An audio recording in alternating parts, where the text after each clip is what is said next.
nagbuhat sa langit o sa yuta, sa sinudanan o sa katapusan, imong langit nun nga amahan. Amen? Hindi na ma-imagine, igsoon, na ako, anak sa Diyos, naghimo sa langit o sa yuta. Imagine, you are blessed. Amen! Amen! Kung ina ang inyuhang kaugalingon, ayaw na yung katupad ka ng imong kaugalingon, ina. Okay, kung katupad, ari, mamutan ang na ha. O, ina yung ina yung kaugalingon. Dahil ka ang Diyos! Simbahan ang Diyos! Awit niya ang Diyos! Dahil ka ang Diyos! Hallelujah! Tumatawag pasimbang palakpak at pagpuhin ang Diyos! Hallelujah! Yes, Lord! Yes, Lord! Hallelujah! Ikaw ang Diyos na nagbuhat, Lord, sa langit o sa yuta. Ikaw ang Diyos na nagbuhat sa kalikutan. Ikaw ang Diyos na nagbuhat sa kalikutan. Ikaw ang Diyos na nagbuhat sa kanyang pagkinabuhi. Aron na magalay sa imugan. Ano na? Ikaw ang Diyos na sa kalangitan, sa kalangitan. Ikaw ang Diyos na sa kalibutan, sa kalibutan. Ikaw ang Diyos na nagbuhat sa kanyang pagkinabuhi. Aron na magalay sa imugan. Pagkasimbahon, pagkasimbahon ka. Diyos na tanghalan, Diyos na tanghalan. Pagkasimbahon ka. Pag-aawitan, pag-aawitan, pag-aawitan ka. Diyos na tanghalan.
Tungod kay ikaw ang Diyos sa mga Diyos.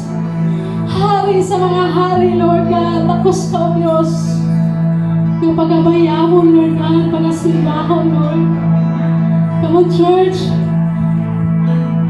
Ang tanan na adunay kamot mo bayaw sa atong buhi nga Diyos. Sa atong langit nun nga amahan. Takos siya ng pagabayawon. Ison. Ayaw kaulo sa pagbayaw sa imong mga kamot. The Lord will bless all your hands, my son.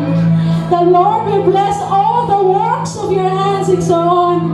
Hallelujah, yes, Lord. Hindi pa